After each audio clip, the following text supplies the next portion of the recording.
నేను అనుకున్నా ఈ సినిమా తర్వాత వీళ్ళందరూ ఏమైపోతారు అనుకున్నా. ఈ సినిమా పెద్ద హిట్, మళ్ళీ వీళ్ళు ఇంకో సినిమా చెయ్యాలంటే ఒక ఆనంద్ ఇలాంటి క్యారెక్టర్ చేసిన తర్వాత, ఇంత పెద్ద హిట్ అయిన తర్వాత ఈ సినిమా మళ్ళీ ఎలాంటి క్యారెక్టర్ ఏం కథ చేస్తాడు, అసలు ఎలాగ వర్కౌట్ చేసుకుంటాడు. That is a challenge. Even ఇప్పుడు పెద్ద పెద్ద స్టార్స్ కూడా ఈ రోజు వరకు ఆ ఛాలెంజ్ ఉంటుంది కదా.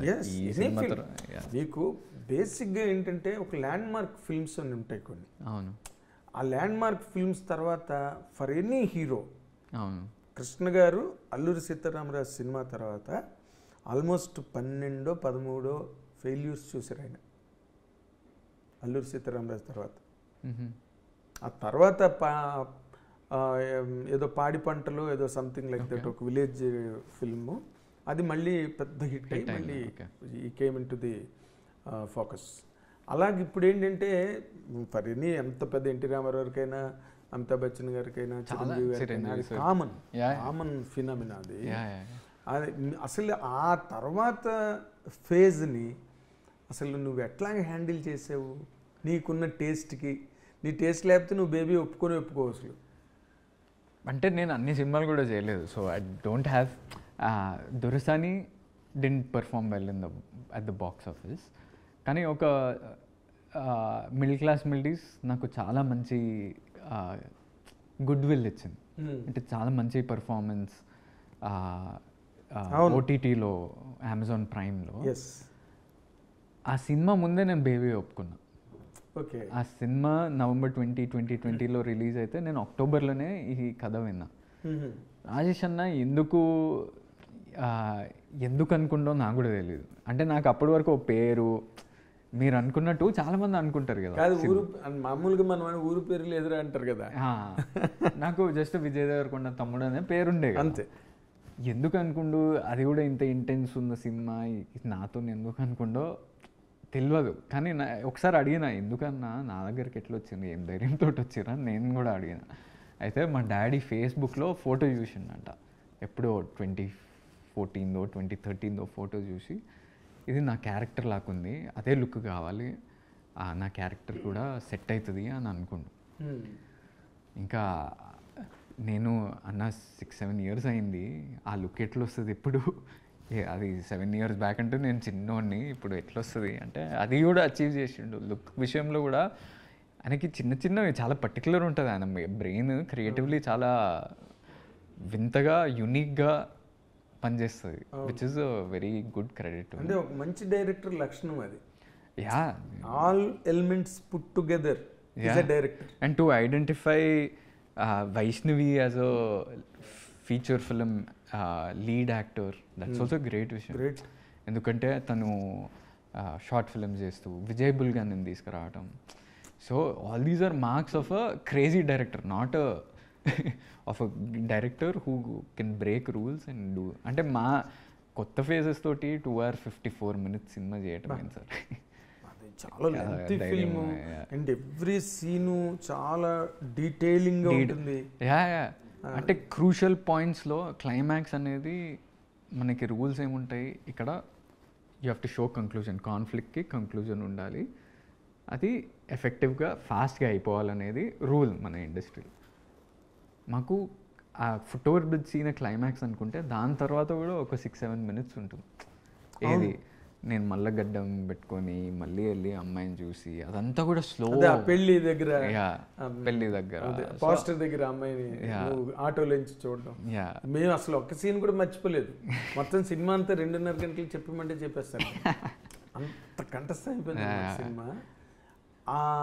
అసలు అమ్మాయి వైష్ణవి కూడా, అసలు అమ్మాయిని మీద ఏం నమ్మకం, అంతకుముందు ఏదో సిస్టర్ వేషం ఏదో వేసింది అమ్మాయి అలవైకుంఠపురంలో.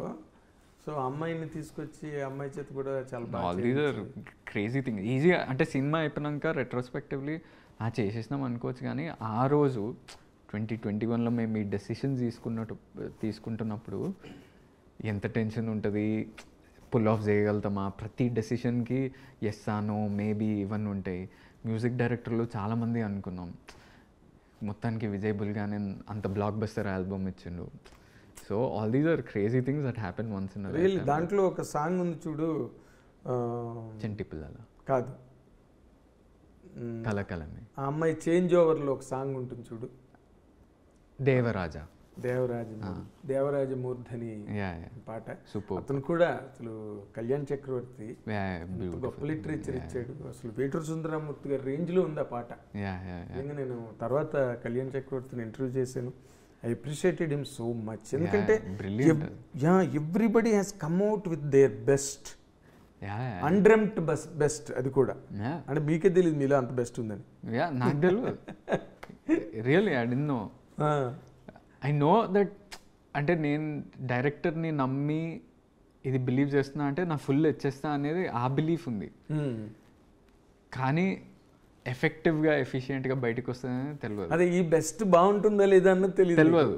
జనాలు ఒప్పుకుంటారా లేదా తెలియదు. అది మెయిన్ ఎలిమెంట్ అక్కడ.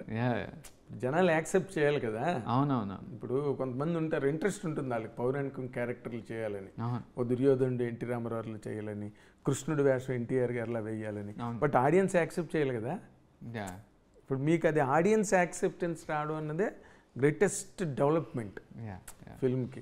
నేను అదే అంటున్నా. ఇప్పుడు ఈవెన్ దిస్ మూమెంట్ ఆల్సో నిన్ను అడిగేది, ఆ సినిమా రిలీజ్ అయిన తర్వాత అసలు నేను మా రాబోయే రోజుల్లో ఎలాంటి సినిమాలు చెయ్యాలి, నెక్స్ట్ ఇమీడియట్ చేంజ్ ఓవర్ తీసుకోవాలంటే ఎలాంటి క్యారెక్టర్ చేయాలి, ఇవన్నీ ఛాలెంజెస్గా నీకు? చాలా ఛాలెంజింగ్ సార్. అసలు సినిమాలు అంటే ముందు ఇన్స్టింక్ట్ మీద కొట్టేయచ్చు. అంటే అరే కథ బాగుంది, వీడు ఎక్సైటింగ్ ఉన్నాడు, చాలా ప్యాషన్ తోటి చెప్తుండు కథ, అందుకనే వినోద్ సినిమా చేశా. రాజేష్ అన్నదో ఒక సమ్ క్రేజీ క్రియేటివ్ జీనియస్ లోపల చూసిన. అంటే కలర్ ఫోటో లాంటి స్టోరీ రాయటం, దాంట్లో నుంచి మ్యూజిక్ అలా తీసుకురావటం అనేది. ఈయన చెప్పే అంటే బేబీలో నాకు ఆయన చెప్పిన నరేషన్లో 2 ఇన్స్టెన్సెస్ చాలా బాగా నచ్చినాయి. ఫస్ట్ నరేషన్లోనే ఒకటేమో ఆటోలో ప్రేమిస్తున్న అమ్మాయి, అంటే నాకు అది యాంటీ హీరో. అది అంటే వీడు ఏంది అసలు, అంటే ఆ సిచ్యువేషన్ ఐరనీ ఉంటుంది కదా, ఇంగ్లీష్లో ఐరనీ అనే పదం. ఐరనీ మనం సినిమాల్లో చూపిస్తే అసలు ఆడియన్సెస్ లవ్ ఇట్. అసలు ఆ సీనే సినిమాకి థియేటర్ ఒక్కసారి అందరికి నరాలు చల్లబడిపోతాయి అనమాట. పెద్ద అరుపులు థియేటర్లో, రే ఎక్కడికి పట్టుకెళ్తున్నారా అని మాస్ అండ్ యూత్ పిచ్చికి పేరు అనమాట. ఇప్పుడు ఆ తర్వాత నేను I wanted to know really, మనం మళ్ళీ ఇదే కలవడం, నువ్వు అసలు నేను నెక్స్ట్ ఏం చేయాలి, అసలు ఏ క్యారెక్టర్ చేయాలి అలాగ అనిపించిందా? I heard lots of stories sir. Gam Ganesha is something that అంటే బేబీ తోటి ప్యారలల్గా షూట్ చేశాను. నాకు ఆల్వేస్ క్రైమ్ కామెడీ థ్రిల్లర్ అనే జానర్ చూడడానికి ఇష్టపడతా. అంటే వెన్ ఐమ్ రిలాక్స్, ఒక క్యాజువల్ జోన్లో మంచిగా హాయిగా ఎంజాయ్ చేద్దాం అనే స్పేస్లో ఉన్నప్పుడు I like crime comedy more than just pure comedy. అంటే ట్విస్ట్లు టర్న్లు ఉంటాయి, కొంచెం సరదా ఉంటుంది. క్యారెక్టర్ కూడా నాకు ఫస్ట్ టైం ఇంకో విధంగా ఎక్స్ప్లోర్ చేయడానికి దొరికింది. నాకు యాజ్ అ ఫిజికల్గా I had to look different. ఒక టాటూ పెట్టుకొని, హెయిర్ స్టైల్ డిఫరెంట్గా పెట్టుకొని ఈ సినిమాలో ఫిజికలీ కూడా చాలా బిల్డ్ చేసుకున్నా. కానీ వాడు మళ్ళీ పెద్ద హీరో కాదు, పిచ్చోడేవాడు. అంటే తోపు అనుకుంటాడు కానీ కాదు. సో అన్ప్రెడిక్టబుల్ నేచర్ తోటి బిహేవ్ చేస్తూ ఉంటాడు. సో ఇదంతా కొత్తగా ఉంటుంది కదా, at least as an character I can explore different spaces అని అనిపించింది. సో 2021లోనే ఒప్పుకున్నా కదా. And parallelly shooting, we faced a lot of hurdles in the making, but eventually we came up with one curious funky product తోటైతే వస్తున్నాం.